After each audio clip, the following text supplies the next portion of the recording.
Excuse me, my name is Carol Mankiti. My husband was Ifeanyi Mankiti, who passed away about 3.5 years ago. And now my family, me and my children, own the store. And we're just delighted. I mean, it meant so much to him, and it means so much to so many people. And we feel honored to have James as the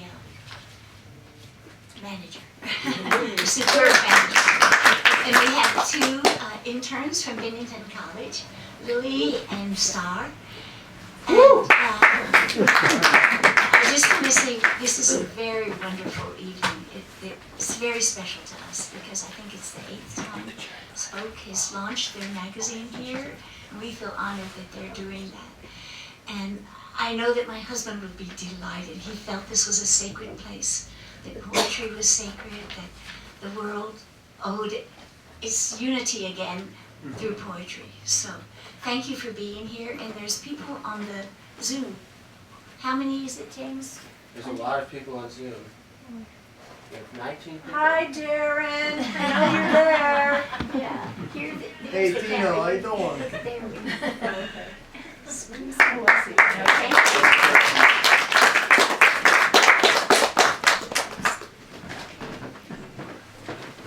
Hey, welcome everyone. My name's Kevin Gallagher. I'm one of the editors of spoKe. I edit spoKe with Karina Van Berkham, who's out there, but can't be with us. Can't be with us here today. Welcome to everybody in the room. Are you holding your? I'm not loud enough. No one's ever told me that in my whole life. I'm all over you. No? Really? Yeah. Take two. spoKe open. Take two. Yeah. Hey everybody! Now you can hear me. My name's Kevin Gallagher.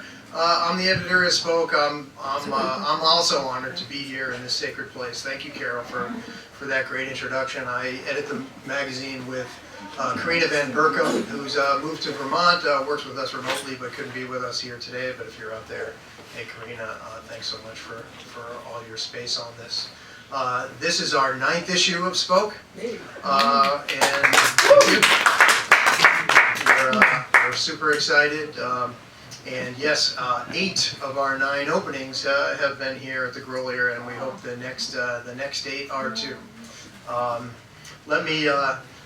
We've got 3 great readers from the annual here today, and we also have a couple folks in the audience who have also been published in this issue and past issues that I'll shout out to. Let me give you a little context about what spoKe is about and what's in this issue. The mission of spoKe is to advance a better vision of the world through poetry and poetics. It was founded in response to the Boston Marathon bombing, and we are strong to advance 1, a global poetry that engages with or is from the world's places, cultures, and literary traditions, past, present, and visions of futures. 2, an American poetry that sees the English language and literary tradition as core, but only one of many routes and paths for poetry. And 3, a poetics that attempts to innovate language, idiom, sensibility, and poetic form while maintaining a public presence.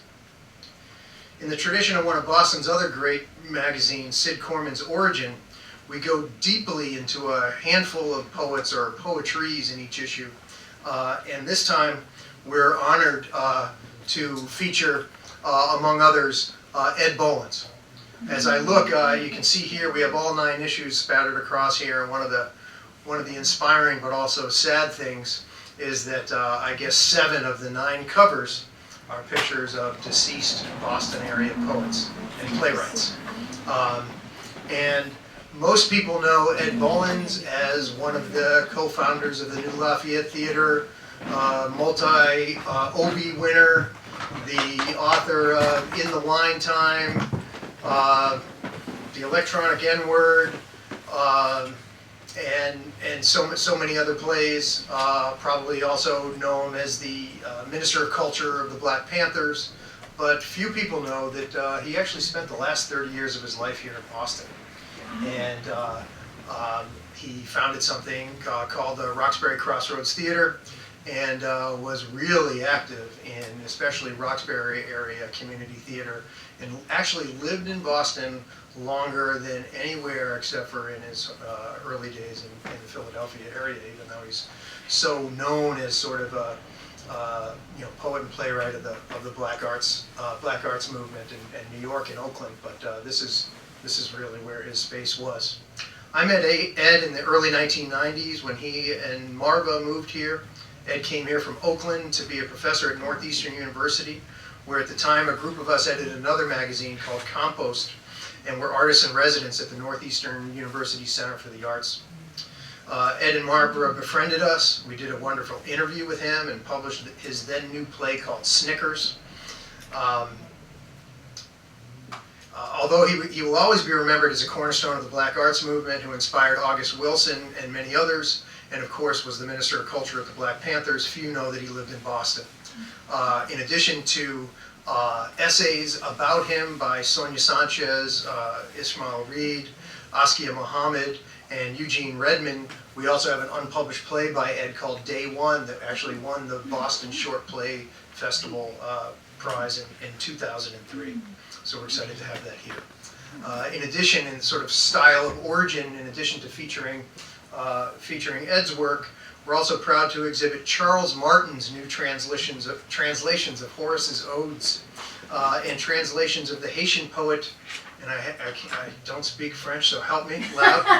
Marie-Célie Agnon. Hear that? Marie-Célie Agnon. By Danielle Legros Georges. This is going to be one of the folks who's going to read with us today. We also feature Suzanne Mercury's Hive, which is buzzing. And once again, we serialize Amanda Cook's Letters to Maximus, and also feature Susan Eisenberg, who's here with us today. Our poetry section exhibits even more from Mark Vincennes, John Mulrooney, David Blair, Mark Pollack, who's here today, William Dureski. spoKe 9 has an incredible group of essays and reviews also, notably Larry Smith on Kenneth Patchen's days here in Boston, an essay by Linda Norton on Charles Reznikoff, one by Joe Safdie on Charles Olson and Brooks Adams, and reviews of books by Suzanne Mercury, Ben Mazer, who's here, and Roland Pease, who spent a lot of time in the neighborhood here until recently. We're going to have Susan, Danielle, and then Suzanne read. But to get a flow of poetry, I'm going to just read you their bios, a little bit about each one of them, and then we'll just go with it if we can. Let me start with Suzanne.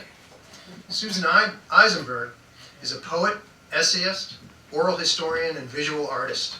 Her poetry books include Stanley's Girl, Perpetual Care, Blind Spot, this is going to take forever, Pioneering, and It's a Good Thing I'm Not Macho. And in nonfiction, the New York Times notable book, We'll Call You If We Need You, Experiences of Women Working Construction. Her mixed media art installation, On Equal Terms, exhibited most recently at the AFL-CIO in Washington, D.C., is an interactive digital version. On Equal Terms, Gender and Solidarity was developed as Twink Frey visiting social activist at the University of Michigan. She's currently a resident scholar at Brandeis Women's Studies Research Center, where she directs the On Equal Terms project. Among the first women in the country to become a licensed union electrician, she worked on Boston area construction sites for 15 years, and she's the poetry editor of Labor, Studies in Working Class History. She'll be followed by, all right. She'll be followed by Danielle Legros Georges, my longtime friend, fellow poet. She's the author of Island Heart, 2021, translations of the poems of the Haitian-French writer Ida Flaubert, among other titles. Her poems have been widely published, anthologized, and included in the International Artistic Commissions and Collaborations. In 2014, she was named Boston's Poet Laureate, and she's the creative editor of Essex Salon, a digital forum for explorations of Caribbean literature, and she's a professor of creative writing at Lesley University.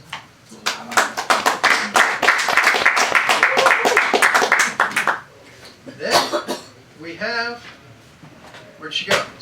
Where'd they go? Suzanne Mercury is a Boston-based poet, beekeeper, and we'll hear some of that, and urban flaneur. Flaneur. A person who wanders. All right. Their publications include Sassafracus, a collection of photographs of their exhibit of glass poems, and Hand to Earth. Their poetry has appeared in a variety of publications, including Truck, Summer Stock, Bombay Gin, Sonora Review, Arts and Letters, and Hayden's Fairy Review, as well as in the anthologies Let the Bucket Down, The Wisdoms of the Universe, and In a Single String of Letters. So welcome everyone here to the Grolier Poetry, all of you out there in hybrid land, and now we'll have Susan, Danielle, and then Suzanne.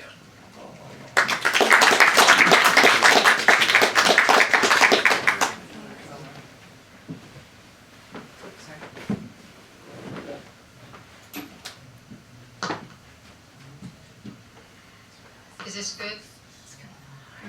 Okay. So it's wonderful to be here. Oh, sure.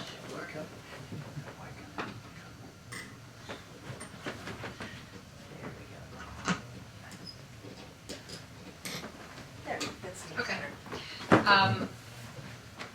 Yeah, so it's wonderful to be here to celebrate spoKe, and thank you, Kevin. And the poems that I have in this issue are all, which I realized only in midway that it sort of fits with the idea of spoKe, are all have titles that are phrases or questions that language, that's spoken language that just has hung on to me, often because of the way it's said comes on. So, and then the title phrase appears in the poem, and the poem kind of interrogates that.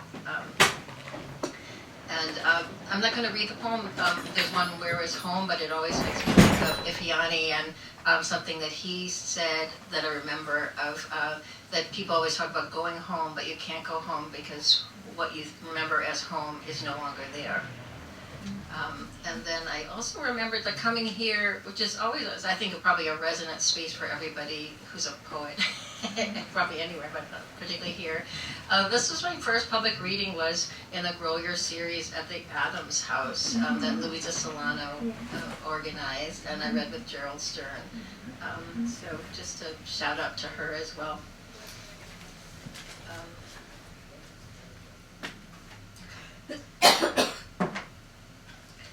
So I'm going to read a few poems that are in the spoKe, and then two poems that are from, they're all part of a manuscript, and then I'm going to read the title poem, which is in the spoKe, but so I'll read two other poems as well.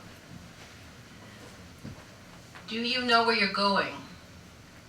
When I ushered for plays, there'd always be patrons who'd rush past where I stood at the entry door, waving their tickets in the air to let me know they needed no assistance finding the seats that were theirs, subscribers. Most met my, "Do you know where you're going?" with a confident nod and a palm held out for programs. But sometimes that simple usher's question had a different read, like a fishing line in a deep private pool that rippled at the disturbance. A disarmed face would surface, an intimacy. Then we'd laugh.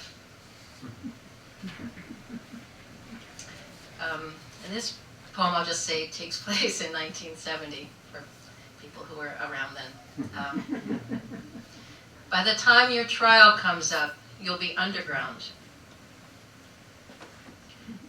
When the news clip filled the screen on my parents' TV of a woman yelling slogans despite her left cheek flat to the sidewalk, prone, with one cop's knee pressed into her back and another cop swinging a club toward her head, I did not mention that I knew her, or how, when I'd been arrested, blocking a video cam lens at an anti-war demo, she tried to recruit me.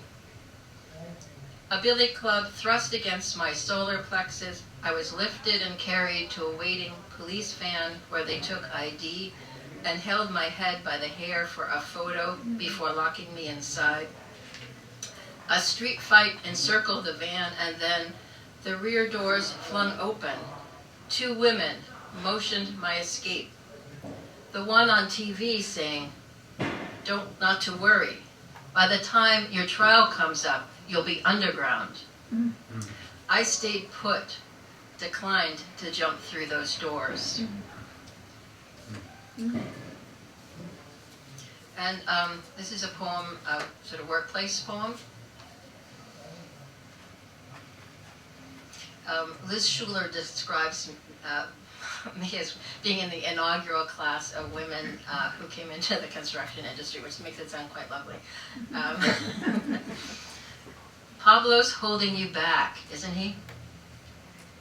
A black Panamanian and a white female, Pablo and I are pulled from our job and bounced over to a new hotel high-rise that needs our hours to meet goals.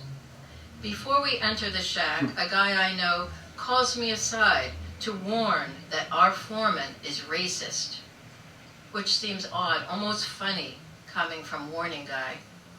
Turns out, foreman is son of a man who trained me, so I think, no sweat, almost family.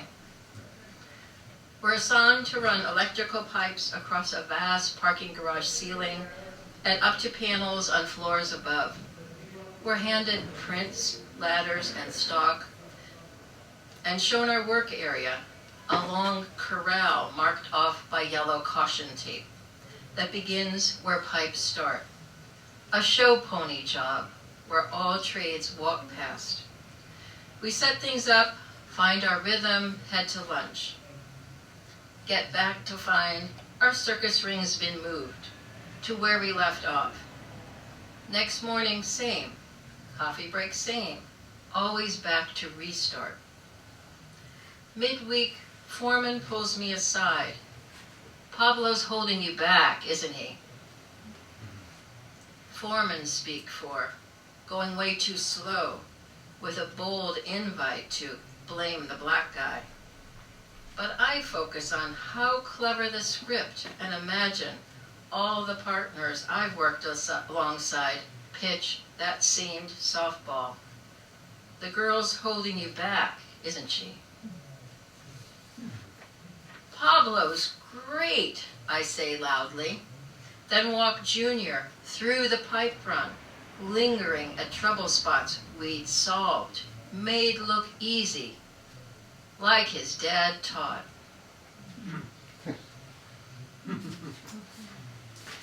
And then these are two are not in spoke, but are part of a, I'm going to just do a shout out to Laura Day and this book, Tributaries of hers, that sort of is about the removal of the Shawnee from Ohio, that set me on this whole exploration of artifacts about Ohio, and I grew up in Ohio, so special shout out to anybody who's here from Ohio.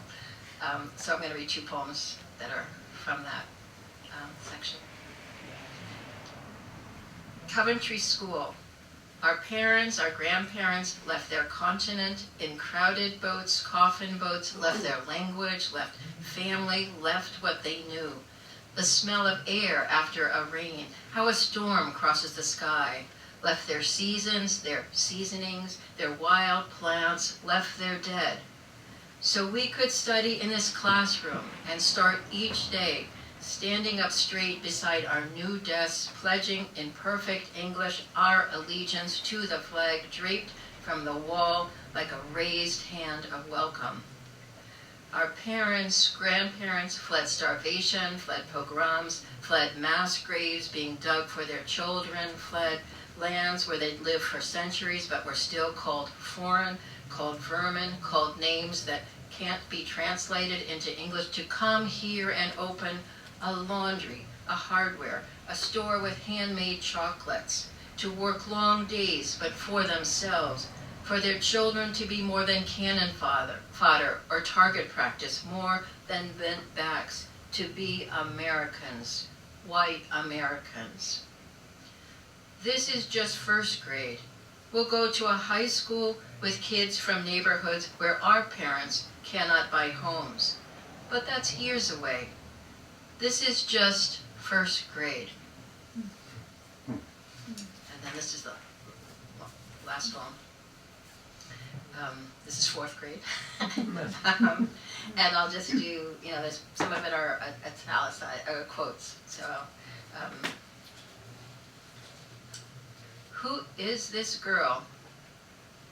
4th graders in neat rows, eyes forward toward promised futures, hands clasped behind backs. Who is this girl, front row center between the two Garys? She writes in careful longhand, respectful of margins, the assigned notebook on Ohio, 69 pages. Each topic starts a fresh page. Table of contents, 13 maps, 5 lists. Colleges, counties, natural resources, industries, manufactured products. Reports on mounds, on Indian leaders. Ohio's first great citizen known to history, Chief Logan, Chief Eaglefeather, Tecumseh, who sided with the British in the War of 1812, Chief Little Turtle, Chief Pontiac. Reports on the state flag, state bird, state flower, state tree. Reports on major cities, on Ohio's 8 U.S. presidents, Grant, Hayes, Garfield, the 2 Harrisons, McKinley, Taft, Harding, on John D. Rockefeller, Annie Oakley, Betty Zane. Pages 1 to 2, History of Ohio in 4 paragraphs. 2 on the dinosaurs and glaciers that left behind deposits of rich soil, coal, oil and gas, clay and shale, limestone and sandstone that carved out rivers and Great Lake Erie. The honey that lures, Standard Oil, Sherwin-Williams and Glidden, Owens Corning to Glass City, Toledo, Goodyear, Firestone, B.F. Goodrich to rubber capital of the world, Akron, Procter & Gamble to Cincinnati, National Cash Register to Dayton, our Cleveland, world's largest iron ore unloading port, oil center of the nation, light capital of the world. After the building of the Erie Canal, the city grew like Jack's beanstalk. Refineries, manufacturing plants for iron and steel, motors, auto parts, scientific instruments, electrical equipment, women's clothing. Does she purposely, so consistently mistake its, the contraction, for its homonym, the possessive, just to use the curly apostrophe? Clearly conscious about word construction, she finds cause to unjoin syllables, like toy train cars, dangling a hyphen at line's edge. About, family, universities, Cincinnati, furnaces, experiments, democrat, businessman, general, popular, and between, used, page 59, William Howard Taft, who weighed 332 pounds. He ate beefsteak for breakfast and, when worried, munched salted almonds between meals. Who is this girl who would swear, Girl Scouts honor, that to keep rich hunting grounds pristine for wild game, Indians did not live in Ohio? Contradicted by facts in her own text and page 18, map of Indian tribes in Ohio, neatly drawn on tracing paper and carefully cut out and taped to the page. Right there, between the straight line borders east and west, and squiggly Ohio River to the south, Lake Erie to the north, Ottawa, Miami, Wyandotte, Mingo, Delaware, Shawnee. But she'll stand by the catechism. The honey of cheap labor lures industry south. Next year, the big town department stores will start to close, and Houston will surpass Cleveland in size. Soon, U.S. Steel will dismantle its blast furnaces, and steel mills will become restaurants and artist lofts. When Huff burns, the charred skeletons of buildings will just be left.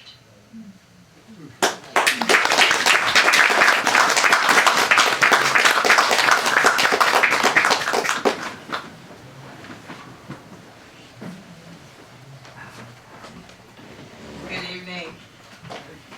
And good evening. It's a real pleasure to be sharing this reading with you, Susan, and with you, Suzanne. And I want to thank the editors of spoKe, Karina, and thank you, Kevin Gallagher, for your enduring commitment to amplifying poetry of varying traditions and cultures for so long. I'm not that old. Well, we're both old. And very nice to be here in the Grolier Poetry Bookshop. So I will begin with translations I've been making of the poems of a writer named Marie-Célie Agnon. She's a prolific Haitian Québécois poet, translator, fiction writer.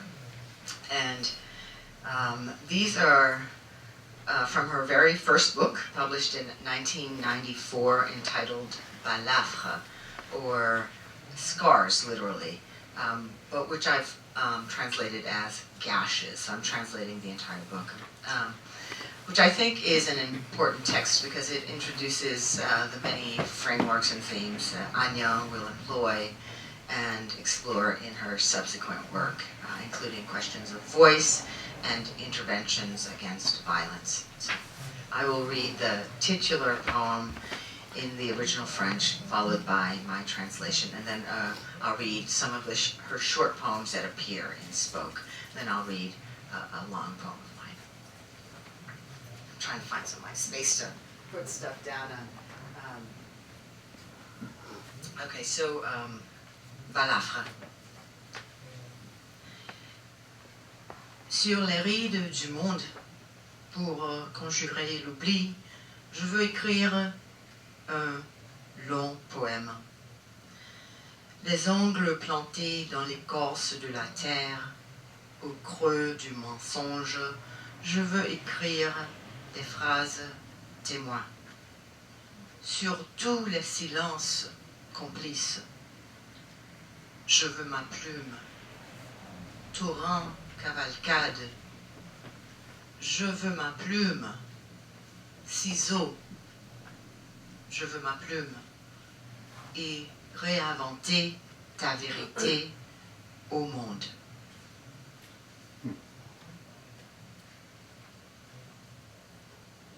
Gash. On the world's wrinkles, to fend off forgetfulness, I want to write a long poem. Fingernails planted in the peel of the earth. Deep in the lie, I want to write phrases of witness. On all the complicit silences, I want my pen. Flow and procession, I want my pen. Chisel, I want my pen. Reinventing your truth, O world.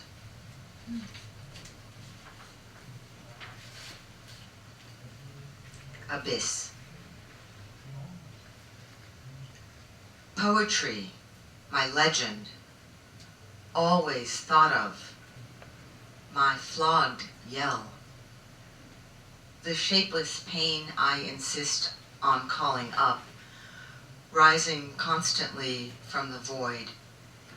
Deep in my throat, the flat complaint, words in syncopation, mad waves coming and going on endless pages. Poetry, my legend, my always, a buoy on the foam of words.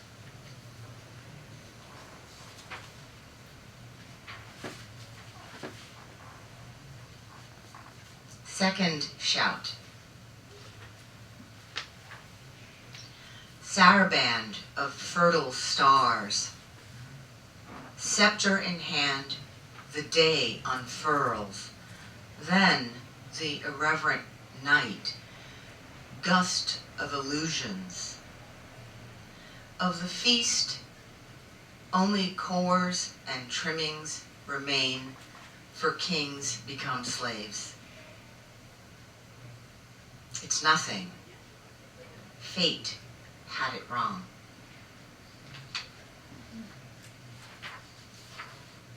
Third shout. The word has fled. What is left is the shout. And every night on our thresholds, its armful of chimera.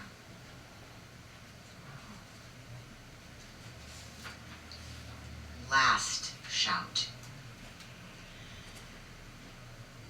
Galloping anger storms what's left of the conscience.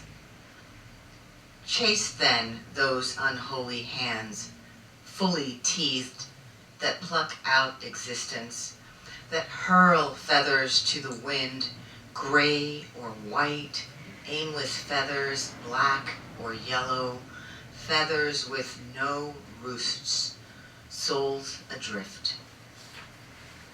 Marie-Célie Agnon, and these are poems in spoKe 9. Also in spoKe 9, this long poem of mine, and it takes up the experience of Haitian migrants, a number of whom found themselves at the southern border after having left Haiti, gone to South America, and then traveled up the coast, or sometimes the spine of South America, to arrive at the border of Texas. Dividing line, where they were seeking asylum. Dividing line. I had no mother. I had no father. I had a need tied to a cord by a ball of flame. I ran. When the running could sear no more, when the horse of my body stopped, I walked. Nights of unspeakable stars shook nature of my blood through green reeds of a river bottom, plumes into silty ink. Still, how cells will call to cells, ancestor to the current. I move through you. I move through you. There is only forward, that thing at your back. You already know. Door and don't. Gully, catacomb, effluvium. En allée, onward, flouting the blinding portal. How sweet could be this bed of mud, this rest of marrow bone, if one said no. Weight on the head, weight on the back, arms of everything, tassels and rope, burden of freedom, burnings, weight on the head, weight on the back. My cousin said, come. My husband said, come. The plantation owners said, come. The factory bosses said, come. They said, you'll find life, as if life were a person you'd meet on the street, set of keys clinking against a back pocket, as if life were a god returned from a bath, pulling blinds up to whisper the names of 3 continents. The wind erases all borders. I crossed a line and disappeared. Became no one. Belonged to no country. Displaced still, I saw, by rectangles of rear views, eyes, nose, mouth even, on ammonia-cleared floors in windows of nocturne's blackness, myself. What rights I had, I kept in my head. The right to, the right to, the right to. White mirrors immaculate, make the bed but not lie in it, smooth everything, divan, duvets white down, dissolve, scatter. I restyle myself on the street, in the wagon back, in the dim, in the pin-prick of light, in the highway's rumble underfoot, through the floorboards, through the tires pitching north, through the stiff-necked smoke, by the smeared fist, through the stink of it all. 54 migrants in the back of a truck. Women, men, children, one with no mother, no father, no people, no papers, no. I am restyled cooking. I am remade eating. Seated on styrofoam, on concrete, containers stacked. I am contained. I am delayed. Moving through you. I am moving through you. Reborn dreaming, attaining flight, sight of my kin on the sea's other side, their altars to adorn, their faces to adore, which verse to verse in libation, how many hurricanes make a new season, carve the eye of ascension. A gap, the Darien Gap, ligature of Colombia and Panama, sites of South and Central encounter, precursor, mapless jungle, America, America, America, your soaring canopy. What falls from the trees falls first from the sky. Some say a curse spreads the day we arrive. We slip, we regain, we stumble, we remain steadfast. Some move fast, some move hard, launching prayers to the masters of the winds, trading secrets with the rocks of small streams, cursing the architect of the visible and unseen worlds. Some stand grammatically correct in their claims, some with tongues of wrecks slashing the syntax of subtlety. Some do not speak. Some sing. Night of nothing but rain, steam of pre-dawns, fog of green dawn. Provisions lasting only so long. The mind's provisions stretching, visions of schools, of supermarket gates, with their mechanical eyes, with cool, cool air, with rows of a person's repair open. They said, don't come. There's nothing for you here. They said, let me be clear. The animal self, what the eyes see, a buzzing in the head. Ask the coyote, what is the most dangerous animal in these trees? He will reply, the mosquito. Are we insects? Are we swarm? Are we compound eyes, one pair of antennae?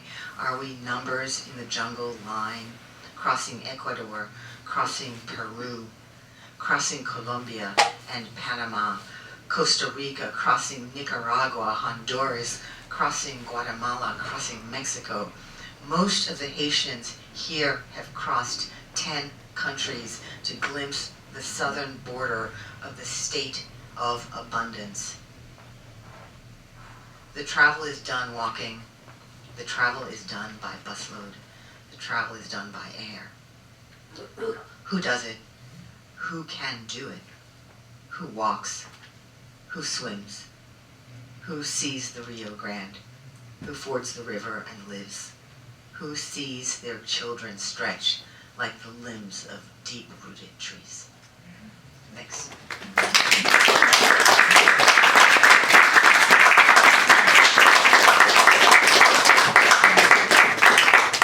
That's beautiful. Whoops, I was tripping there. Hi, everyone. My name's Suzanne, I want to thank the Grolier and Kevin and Karina for this magnificent issue that you've put together. I'm so excited about it and about all of the wonderful work that you do. And I'm also just very excited about here I am, I'm in the Grolier. I remember coming here as a kid and walking through that door feeling like I was walking into a cathedral of poets. And it always has that effect on me. So anyway, I'm very, very grateful to be here. I'm going to, can you hear me okay? Great, beautiful. I'm going to read some selections from my poem Hive. It's basically a book-length poem. I wrote this poem as an act of magic to honor my bees, and I used a syllabic formula based on Agrippa's magic square for Venus. I composed it slowly over the course of winter and spring. I finished it in May, and then read it for the first time while sitting among my hives with the bees flying about me, so they got to be the first to hear it. And okay, so I'm just going to jump right into it.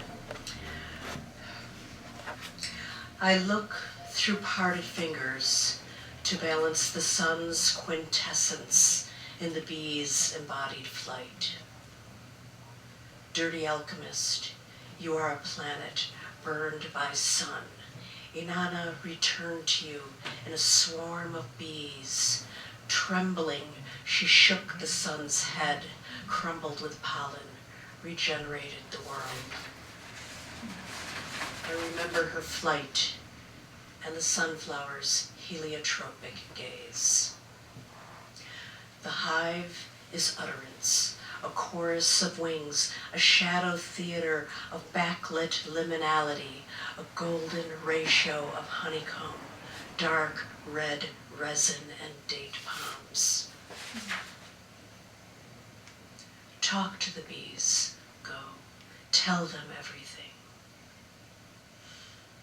Anchoress, cave and queen light, rustle wings far shining, almond eye thistle, you instruct me, glisten the silver, O rain, our wings and wildflowers. She is the sun, earth bones and veiled thorax. A seed is a sun, bronze wisp, holding many times its weight in rainwater. Inanna takes flight. In Napa Valley, beekeepers said goodbye to their hives, then fled the fires. Returning, one found her hive bearding beneath a tree root, alive, a sheltered vibrato. Inanna weeps, pine resin, a bee captured. Hairy-legged bee, I have so much to say to you. A root unfurled, chlorophyll spreads through my fingers, a doorway that stings me. The hive is further away than I thought. Bees beard an operatic constellation made of pollen. I could not ever be less than a flower now. A bee sits on my head. The west wind slips silver the margin. Lace wings lift cord grass from blue. Time isn't made of anything. Slum gum, brood nest, honeycomb, queen flight, all of this world, shimmer planet that I was. A bee cycle, a bicycle, a bike of bees. Legs coated in blue pollen, sunlight and cobalt squill. I have been stung 12 times today. The hive is a blast riot of pollen cells. I love the black ones best, the black scattered spirit mirrors. Oriental poppy, Viper's bug gloss, white horse chestnut, mountain ash, hawthorn, blackthorn, meadow sweet, deadly nightshade, hairy willow, wild cherry, wild bluebell, evening primrose. Hold me, for just one moment, while Inanna unfurls from her cell. In the nimbus of this gray morning, apparitional queen, I am awake for you. We are written in scent, smoke, and bergamot, cyperum, buds of myrrh. It was a defect, a wound in the universe that induced matter to gather and produce all this burcomb, a galaxy distribution inside the hive.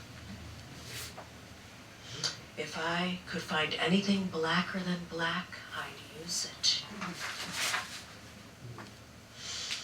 Honey is eternal, found in graves, in clay jars, as if new. You could eat it right there with your fingers standing at their door. Mediatio mortis, dead layers of leaves and bees, winter detritus at the hive door, crossing. The sun is memory, the hive a levitating library of early nectar. The heart is sweet. It takes strength to keep it that way, the steel strength of hairy spiders. My cheek is covered with pollen. She lives. The hive is ark, from the Greek, an archive, a place from which everything converges, cells, secrets, and larvae. Enough for one day, these bees tangled in my hair. This one is lost, saddlebags filled with pollen, tarsals kicking against curls, buzzed until I gently pulled her free. That way, darling, that way. The hive is a fissure in time, reclaimed in nectar flow. Ensnared in flowers, I fall on grass, with a bee riding my hair. Is it ever not spring? Somewhere in the world, it must be spring. When you see this, your wing will kiss me. Why is this honey such a bright red? The bees gathered its nectar from the maraschino cherry factory in Red Hook. Maybe you should not ask. Save yourselves. The hive is my soul school, my wild book, my self-propelled flower, complete with marginalia. Tell me what wrote this.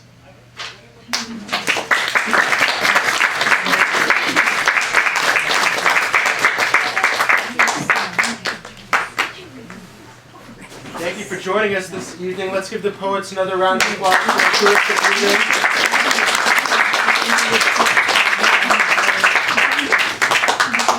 Hey, thanks again. Two announcements. One for those of you out there in hybrid land. We've got a new relationship at spoKe this year. We're now an imprint of Mad Hat Press, and we're distributed by Ingram around the world. So if you are out there, tell your bookstore to order it. But if you live in Boston, buy it here. And that's my second announcement. Be sure, if you haven't got one, to get a copy of spoKe tonight. All proceeds from spoKe go to the Grolier. And as Suzanne said, this is a cathedral of books. Why don't you grab one of those as well? Thanks so much for coming, everyone, and thanks for these three great readers.